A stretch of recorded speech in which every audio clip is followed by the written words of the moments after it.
Hello, Bob Wells here, and welcome to another episode of the Undercurrent Stories podcast, where we dive deep into the hidden depths of our world, one fascinating guest at a time. In fact, in today's episode, we're diving into the fascinating world of British artist George Underwood, a name that resonates not only in the world of fine art, but also in rock history. From designing iconic album covers to painting otherworldly portraits, George's work blends the mythical with the emotional in ways few can match. But George's story is more than just brushes and canvas. It's also deeply tied to the evolution of British pop culture. As a childhood friend and early bandmate of David Bowie, George Underwood helped shape the look and feel of a musical revolution. We'll explore how a moment of teenage mischief left Bowie with his signature eye look, and how George's artistic vision matured into one of the most distinctive visual voices of the contemporary art scene. So whether you're an art lover, a music historian, or simply curious about the minds that shape our culture, this episode will leave you, I hope, very inspired, both through sound and vision. Hello and welcome to the show, George. Hello, Robert. It's good to see you. Yeah, thanks for inviting me on. Yeah, I was listening to an interview you did with on the Electronically Yours podcast some time ago, yes. I think it was, which was very good. And I thought, having been sort of myself brought up, my sort of influential years with music were in the 70s, right. And then hearing about some of those album covers that you made, I thought I must get you on as a guest. So thanks ever so much for coming on. Oh, you're welcome. No. Before we talk about your life and work in art and music, could you just tell us a bit about yourself growing up, please, George, and how you eventually got into what you do now? Well, I was born in Bromley, Kent, and 1947, and one of the children that were born after the war. Anyway, when I went to primary school, I started drawing. About 9 or 10, I seemed to be drawing a lot, and so I got a lot of encouragement from my grandmother. Who used to always, when I went round there, always used to feed me bits of paper to draw on and everything. So I always had a little of an artistic streak in me when I first, went to school. And then when I was about 9 years old, I was enrolling for the Cubs at the 18th Bromley. And that's where I met David Jones. He turned out, we changed his name to David Bowie later, of course. But then we started talking about music we'd be listening to on the radio, etc.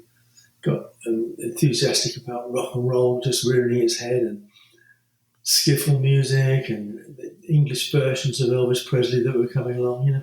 It was all good fun. There's a lot of good stuff on the TV those days. 6 Life Special and all those different music programs. But and Radio Luxembourg we used to listen to. Oh, that was the one that faded in and out as you listened to it, but it got better at night, didn't it? That's right. If you were a funny spot, it would suddenly disappear. But no, it was listening to sort of Ray Charles for the first time. When you think, wow, where's that come from? And it was like it's inspirational, all that for us later when we started forming bands and things. And what was the instrument that you took up? Well, when I was 11 years old, I went to my first gig, and it was Buddy Holly and the Crickets. Wow! I know, and I was chaperoned by 2 other guys who were in the St Mary's Choir. They were choir boys, and they knew I was a big Buddy Holly fan. Yeah, we used to talk about music a lot. And they said, we can get some tickets. Do you want to go? Yeah, I'd love to. And I can't explain it. I said to my mother when I came back, it was the best day of my life, And she said, you want a cup of tea? I said, no, you're not listening. It's but it was. And I was fortunate to actually see him after the show and get his autograph. Oh, really? Wow. Yeah. Of course, I had that autograph. I just flashed that off to all my friends. I just carry it in my wallet. And, I know. I was so proud of that. Yeah, such an impressionable age as well. Yeah, 11 years old. I did actually read recently that Bob Dylan's first, one of his early gigs was Buddy Holly and the Crickets. And Oh, he wow. was simply, he was impressed similarly to me, and I thought, wow, I'm in good company here. No, but everyone I'm very friendly with Alan Clark of the Hollies. Of course, they named their band after Buddy Holly. And, I hope he doesn't get forgotten at all because, he died very young, I know, but, yeah, young kids today, they don't really No, really, Buddy Holly was the, the early sort of building blocks of rock and roll and music, and pop music generally. And, my hat goes off to my tips. Tip my hat to him every day. He was brilliant. Picked up the guitar, but because of Buddy Holly, of course, I got off my first guitar, and then I was in several bands, just little bands that just formed together, and I suppose when I joined the Conrads as a singer, that was probably my first sort of not on the road exactly, but local band and just doing covers. I was still at school. David was very sort of keen to get involved in the Conrads, so I managed to get him come along to one of the rehearsals and bring his sax along, and got up and did it. He was quite good at the sax. David, he was all right and fitted in quite well. So he joined the band, thanks to me, and on the road to music. Yeah. I know what you're going to ask me now, though, about the eye, aren't you? Yeah, you must get asked this so much. I daren't ask it, but I'd like to. Go on, please. Of course. I'll tell you briefly what happened. Thank you. We used to walk up and down Bromley High Street, both of us, thinking that we were God's gift, so chatting up with the girls and all the rest of it. But there's one particular girl that we both fancied, and her and her friend, we used to see her every so often in the Wimpy Bar or whatever. And we didn't have the courage to know we didn't know what to say really. How to without sounding too corny about So I suggested. I said, "I'll tell you what. My 15th birthday's coming up. Why don't I have a party at my house and invite her along? Then we can, suss it out from there." Okay, so my birthday party we invite her along, and she said, "Yeah, okay." And the evening of the party, my mum and dad were dressed up ready to go out. It was a Saturday night, and my dad had bought a few beers, and lo and behold, the door, knocking on the door, these people coming in. I knew a couple of them. There's something I didn't know. Bottles of gin in there, my mum and dad looking, what's going on? And they decided they will delay their going out because they were a bit worried about, there was all this booze around. Which, of course, everyone was drunk by about 8:30, and it was getting a bit out of hand, including David, who was extremely drunk, and his head down, on by the table. I don't know what he'd been drinking, some concoction. And my mother asked him, "David, do you want a cup of coffee?" And he said, Oh, did he? you can bleep that out. I didn't actually say it. So That's okay. We're okay with expletives. We do bleep them, but yeah. Okay. And he didn't get a chance to talk to Carol. Her name was Carol, this girl, by the way. He didn't get a chance to talk to her because he was completely off his head. Yeah. Anyway, he was probably a bit annoyed with himself, I think, because I managed to chat her up and get a date with her. I think he got a bit annoyed about that. Anyway, he rang me on the day that I was meant to meet her, saying, "Oh, I've been in contact with her." I don't know how he had been. He said he'd been talking to her, and she doesn't want to go out with you. She wants to go out with me, and she can't meet you tonight. Something like that. Anyway, words of that effect. Which I think, oh, okay, not the end of the world, of course, but it's annoying. But I decided to go down to meet her where I was meant to meet her at this little youth club, albeit a bit later. I was just quite curious to know what this place was. I'd never been before. And our friend came out and she said, "Where have you been? Carol's been waiting for you for over an hour." And I realised that David yeah. So I was rather annoyed about that. And the next day, I told my mate about it. He said, "Oh, bloody, if that was me, I'd hit him or something." Yeah. We were just As you do. Yeah, when you're that age, Yeah. It's that sort of silly thing.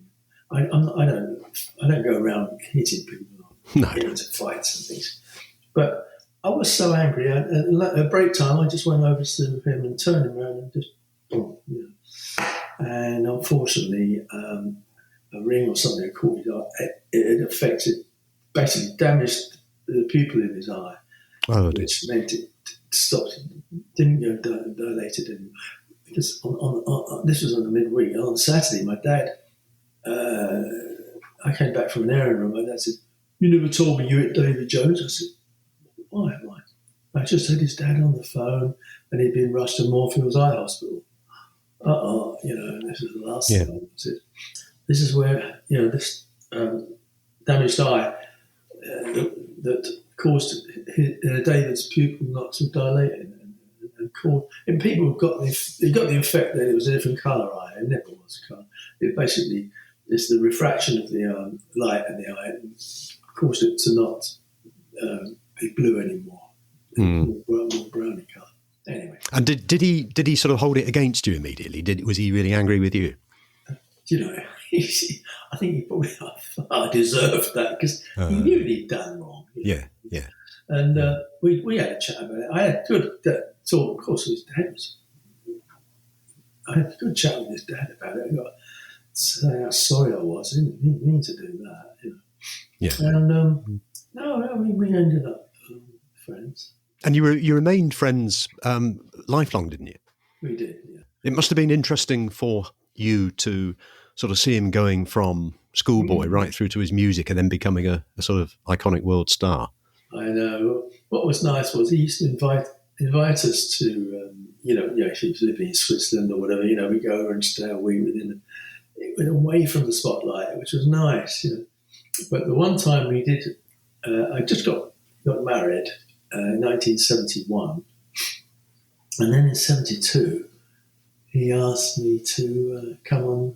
He's going to America in his new persona as Ziggy Stardust. Oh, right. Yeah, which is all very exciting. And he said, "You don't turn that down, do you? Especially, no. I was a bit worried that because I was renting a flat at the time, I didn't want to lose that. So I thought, well, I'd just go for a couple of weeks. It'd be great, Went on the QE2 first class, Oh, wow. I know. And it was wonderful because David was very, very entertaining. He used to keep us entertained in the room and stuff. But, some funny stories. I've told this one before, but, when he walked down to dinner in one of his Ziggy's outfits, and everyone was like, with his big wings on his shoulder. And the next day, I said, "You come to dinner?" He said, "No, I'm not going to dinner.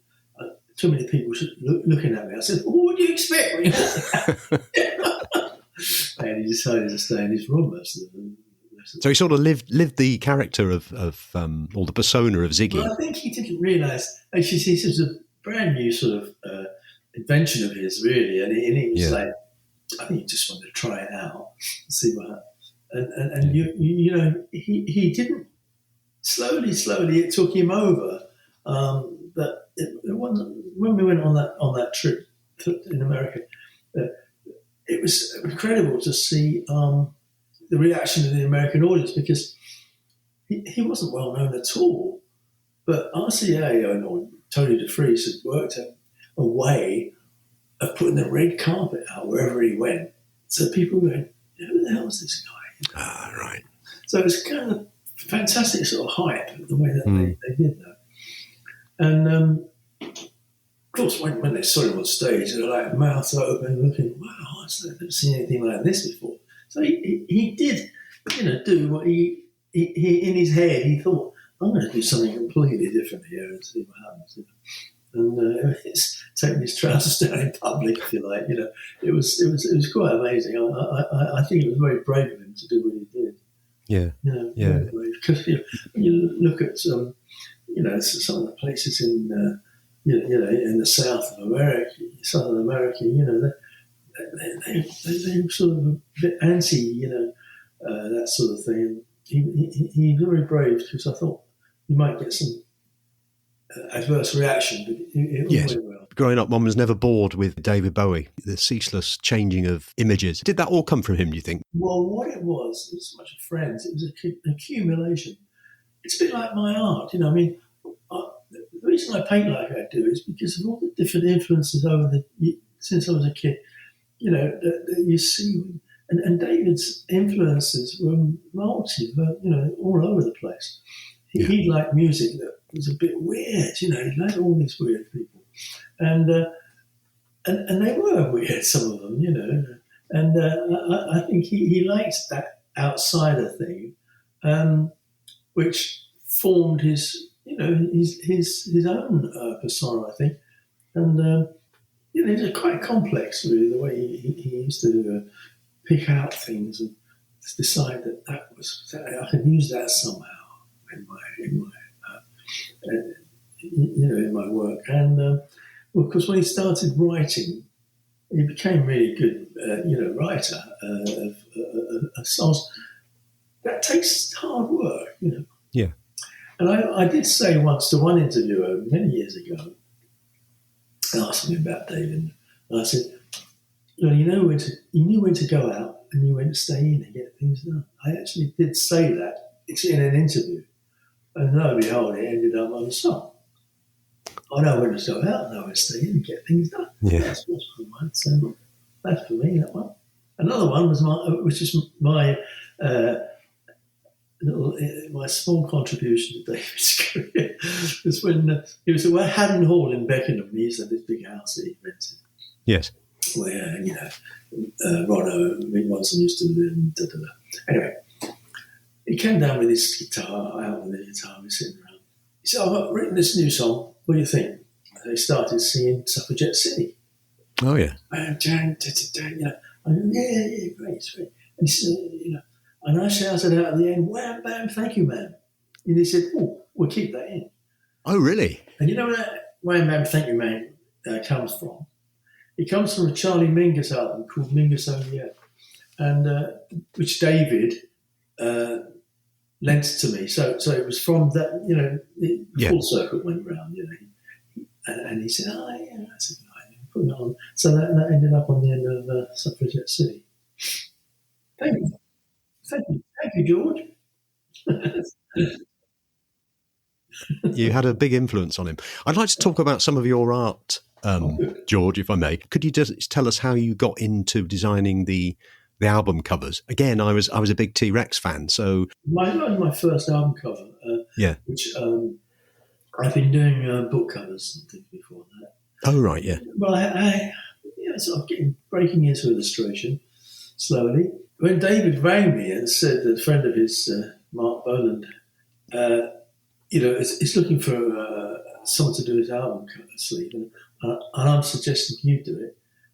Why don't you come over? So I meet him. So I went over to Tony Visconti's flat in Earls Court, and or South King, wherever it was, and sat around with him and David and Tony and Mark and June. I think Steve Tookwood might have been there. I can't remember. But anyway, we talked about his influences of, it was very sort of Tolkien and, very mystical. Yeah, exactly, and cosmic. And so I went back, and someone had bought me this for my 21st birthday, a book of Gustave Doré. It was called the Doré Gallery, and it was engravings from Gustave Doré, who I became a big fan of, because he's very, he's to illustrate Dante's Inferno and and stuff like that, and it was all very dramatic. So I used those images to construct my album sleeve for Mark. When you look at it, there's all these different references. So how much influence did Mark, say, have, or David, for example, on Ziggy Stardust? How much influence did they have on what that final piece of art looked like? So David and Brian Ward really, that was their sort of, and the same with Hunky Dory, really. And see, Brian Ward doesn't get enough credit for these albums. He unfortunately not with us anymore. And, he was a lovely photographer, and he had a studio in Hedden Street. And he was a magician, really good. Yeah. And David asked me to hand tint the Hunky Dory, but I ended up getting it airbrushed. And I thought it was a bit more, I don't know, just bring it into the 21st century a bit, Anyway. Yeah. It was successful. So going back to we were going here and there, but I don't always work chronologically, so apologies for that. That's all right. Going back to Bolan, I know you did some of the latter stuff, didn't you? Like Futuristic Dragon. Yeah, that was later. Yeah, that was the last would one. Would Mark himself have been very influential in terms of what he wanted on that? Yeah, he did actually do a little sketch for me. Did he? This dragonfly. Right. Okay. So I was sort of directed by him, but of course he just wanted me to put my input into it as well. Yeah. And he liked the fact that when I painted his face, it actually looked like him. He's quite. Like most rock stars, he wanted to look good. Yeah, and majority of his album covers had him on the front. So, but you have, I was looking at some of your portraits of Bolan, and they do have, they're very distinct with the jawline and the cheeks and everything. Very, very, very lifelike. Thanks. Yeah, thank you. Yeah. And Mark was a very strange character. I mean, I got on with him really well, and to start with, and I think fame and fortune kind of caught up with him a little bit towards the end. Anyway, he was a little bit. I think he was a bit upset that he wasn't getting any hits anymore towards the end. He was getting a bit, and then Anyway, do you think that the art on an album cover sort of gives the? Do you think it has an impact on the listener and how they perceive that music? Well, I mean, we're talking about vinyl, right? I mean, because CD covers don't have that same impact as a 12-inch record sleeve. And from an artist's point of view, it was a lovely format to work on, because it's quite a nice, big, square, chunky thing to see when you're going through record sleeves and people pull out. I mean, I must admit, I bought one record sleeve on the strength of the cover, and I just liked it. It was a jazz record. I thought, with a cover like that, it's got to be good. Yeah. And it was actually. But anyway, my idea was that it's not to shock, but to sort of at least make people look twice. Yes. And I think that so same with the book cover. If you like look at the book cover, sometimes you pick it up just because there's something in that image that draws you towards it, and you read on the back. It might be my cup of tea. Are you still designing album covers? So I have had people not that long ago ask if they could use one of my paintings on an album. I have shows in a gallery in the Cotswolds, which I'll talk about it later. But this guy came up to me and gave me a disc to listen to, and he said, "Oh no, this is a demo or whatever it was." And I listened to it. I liked it because he wanted to use one of my paintings on the cover. And I said, "Yeah, fine." I think it's important that I like the music.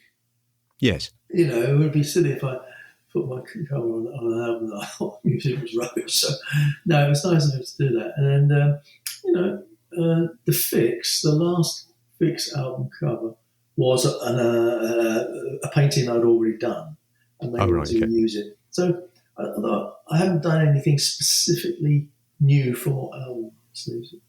I still have paintings on record sleeves.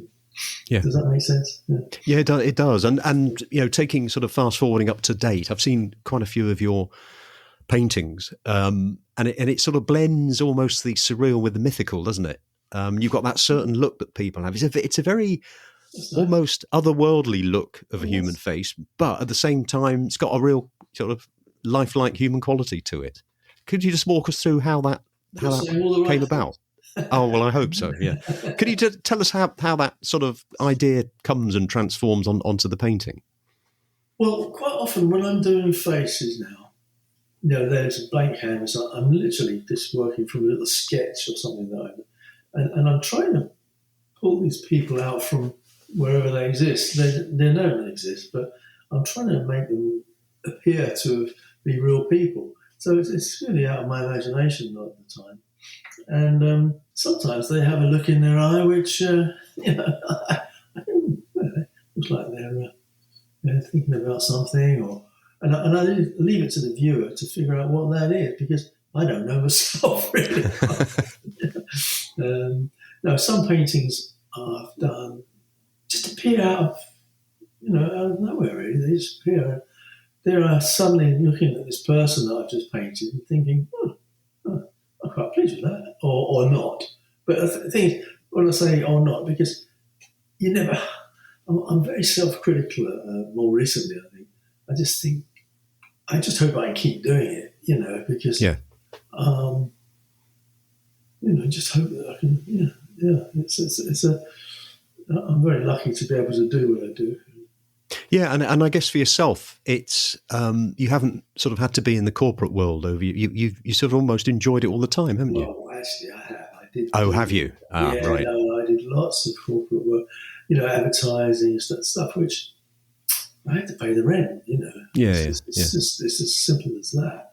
And book covers I enjoy, because I get to read books that I wouldn't necessarily have picked myself, but I'd say, I'd read a book and come up with an idea. One art director said to me, "Hey, George, there's this book that's been out for quite a while, and it's not selling. We need a new cover on it." And it's called Necroscope by Brian Lumley. Oh, yeah, I started reading that, and I got scared within about 2 chapters. Yeah. Well, the cover that was on it, but then when I put my cover on, he sold it. He says it's selling ridiculous. And I did about, I don't know, quite a lot of record book. That's it. Oh, that's the second one. Yeah, the first. Is that your painting? Yeah. Oh, wow. Oh, yeah, that's my painting. Yeah. No, that's in my gift to charity. It's in my gift to charity pile, because I can't get into it. Doesn't it have my credit on the back? It should do. Let's have a look. Yes, it does. Yeah. Illustration by George Underwood. Fiction horror. That's me. But I stopped doing them after so many, and there's an American guy who does his covers now. Yeah. But I think I got the ball rolling anyway. I might have another go at that book now. You've inspired me, George. Well, you should read them in sequence, because that's the second one. Oh, yeah. That's Necroscope 2, I think. Yeah. Oh, okay. First one. Yeah. Well, I'll get this one done first, and then we'll. You might be wrong. It's a long time ago. So, when you come up with these ideas, I'm really curious about these sort of human faces that aren't human but are, if you know what I mean. When you come up with this face, well, they are human, but they're possibly. I like the otherworldly thing you said. That's quite nice. Yeah. Do you know what I mean? I was a big fan of Salvador Dali many years ago when we first went to Spain with my mum and dad when I was about 10. And I was looking into a shop window, and there was a reproduction of one of his paintings. And it was the bust of Voltaire, which is actually 2 nuns standing, and they make up his eyes, the eyes of the Voltaire bust. So when you look at one way, it's 2 nuns standing, and then another way, it's a bust of Voltaire. I thought, that's clever. In art, you can mess with people's heads. Yes. I like that. Yeah. So I was trying to do that, and I like all the surrealists really, and I think that some of them have really provoked ideas from me. It's a painting here which is an invitation to my latest show, and it shows a paint. You see? Oh wow! Yeah, that's called Keep an Eye Open. Actually, there's an eye in the sand there. that could have been painted any time, really, couldn't it? In the last few centuries. Oh, no, I thought you meant like 10:30 or something. Oh well, is that when you did it? Yeah, sure. Well, it's my love of Renaissance painting. Yeah. I think I was at the National Gallery the other day because they just revamped it. I thought I'd have a look now. God, that makes you want to give up when you see how they did some of the things they did. I mean, I'm in awe of some of the talent that was around. When you see massive paintings and the detail, incredible. So, in terms of an idea for a face, is it like an inspiration you get in the middle of the night and think, "Oh, I've got a face. I'm going to do that when I get up"? No. Does it just come when you start painting? We have to remember a face has infinite possibilities. Mm. The eye could be a little bit crooked, the nose could be up, down, sideways, the mouth could be up, down. The whole shape of the face can change in just a brushstroke. Yeah. The movement of the paint when I'm doing a face can change so many times until I'm happy with it. And I don't know what it is that makes me say, "Oh, that's right." It's just that I think, "Oh, that's kind of okay," that's what I'm after. It's a battle sometimes to try and get to that stage. Oh, sometimes it's very easy and it just happens. I can't put my finger on it. And typically, how long would it take to do one of your paintings? I get this question asked, and I say about 65 years. My flippant remark, because I can't really. You'd be surprised how long a little painting will take, and sometimes how fast a big painting can take. Now, when a gallery prices a painting, it goes on size, which is a bit strange, really, because how much is a little Rembrandt?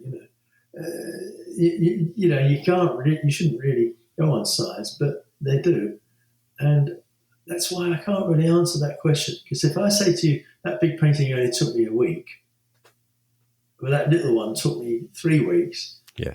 The big one's $5,000 and the little one's $2,000. It doesn't make sense, does it? No. But so there isn't really any correlation between the time it takes. That's why I say 65. Yeah. What would you say to any listeners who perhaps they did art a bit at school, then life took over, they got into a job and they think, I really would like to start painting again, but they're getting on in years. What would you say to them? Well, you know something about painting is a very good therapy. It's a bit, so is gardening, and so pottery.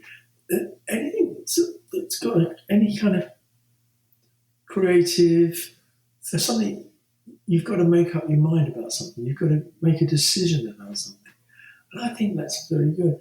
I mean, it's not quite like doing a crossword or Sudoku, but it gets your brain working in such a way that it wouldn't normally work. And if you decide to pick up your paintbrush again, you'll be surprised at how suddenly all those bills that you have to pay and all the little trouble, they kind of go out the window for a while, and you're in another little world creating.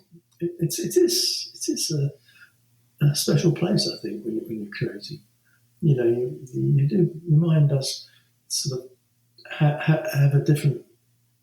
It goes into a different place. Can't explain it, really. And is it one of those I was going to say hobby, but it's a bit more than that, isn't it? Is it one of those interests No, that? It can be a hobby. No, things about. Well, I do it all the time, but a hobby can turn into a full-time occupation if it can take you over. You get obsessed by it. And I don't mean that. I mean that in a really good way, because like my wife, for instance, she took up pottery a few years ago, and she's taken onto it really well. And I go into her studio and I see what she's doing, and it's lovely to see a lump of clay can suddenly become a beautiful vase. It's just lovely. And she sells on Etsy. It's really good. And with me, I mean, if I can do what I do, which I enjoy very much, and get paid for it occasionally, how bad, Yeah. I mean, not in the rock and roll rich and famous league. But do you think that art could be something that you can do yourself, or do you think it's good to have some lessons? Tuition. You see, when I went to art college, I didn't really learn much. I don't think you can teach painting very easily. I can't. If I was teaching someone how to paint, then they'd end up painting like me, and I don't think that's right. You've got to find your own way of doing it. There's loads of books on techniques and how to get started. You have to persevere at it. So if it doesn't work for you and you can't, then so be it. But it can't work for everyone, obviously. But when I look around and see some paintings that I think are not really good, I think, blimey, 10 million quid, what's going on there? Yeah. Shouldn't really say that. But there's some painters that I really admire and think they're wonderful. Yeah. And some that I'm not so keen on, and that's my life is. Yeah, I'm a musician. I play the guitar, and I've been in bands all my life, and so that's my creative sort of hobby, really. Right. But I was talking to somebody about art. I went to have a look at these ghost signs you get. So you can be looking at the side of a building, and you see this old sign and the fragments of it that were around. I don't know, 70 years ago, Hovis or something like that.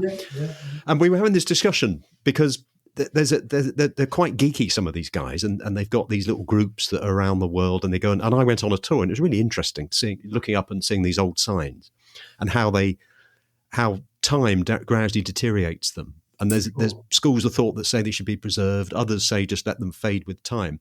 And then they have the discussion about, is it art or not? So you think, well, it was written as an advertising sign. It was painted as an advertising sign. So is that art? I don't know. But how, over a period of time, it does become almost a thing of beauty and takes you back 70 years. Sure. Well, aesthetically, if it's something that appeals to you, then you can call it art. I mean, really, when you look back, modern art, really, I mean, Marcel Duchamp, when he decided to pick a toilet urinal out of a skip and put it into an exhibition, that was when modern art was created, back in 1912 or 1914 or what it was. Yeah. I don't think anyone's really come up with anything as radical as that since then. They've copied him, tried to do, found objects and put them in. It's the same idea, but it's been repeated so many times. When the Dada group came along, that was quite, really was a change in art. Yeah. And you have all these different movements that came along, and really, it's all art. It's just if you don't think it's art, then that's you. That's your look on it. You can, I could look at something on my table and I'd say, "Oh, well, that's art." It's not, but once you call it art, it's the Emperor's clothes a bit, I'm afraid. Yeah, some of it. Yeah. It's an interesting conversation. We could speak for hours about that. But for me, art is something that makes me think a little bit, or it can be a pleasurable experience. Well, that's right, and it should be something you should think about. I think when you go away from that exhibition or something, you should have it in your mind and play around. I think if art can do that, then it's certainly. When those bricks, the famous bricks that were and everyone was heated discussions down the pub in their pubs. What's all that about? It's just a pile of bricks. It's talking about it, and it became, a talking point. That's okay, And I think that the artist has achieved something by doing that, hasn't he? Yeah. Even how ridiculous it was, or whatever you want to call it. You know, like covering a building, in cloth or something. Whatever people decide to do, then so be it. I'm sorry. I'm up for everything. Let them do it. As long as it does. So where is your art going next, George? What's your latest inspiration? Well, I've got this exhibition in a gallery that I exhibit with in the Cotswolds. It's called the Foss Gallery. Yes. It's Stow on the Wold, lovely little village in the Cotswolds. And it's from Saturday. Sorry, it goes from Sunday the 8th of June until Saturday the 28th of June. And it's my one-man show. And I've been working on it. There'll be about 28 paintings there. So you're welcome to come along, anyone, if you're passing. Shall I give you the full details of it? Please. And we'll put that on the show notes. Okay, then. Right. It's the Foss Gallery. The Foss Gallery, Fine Art.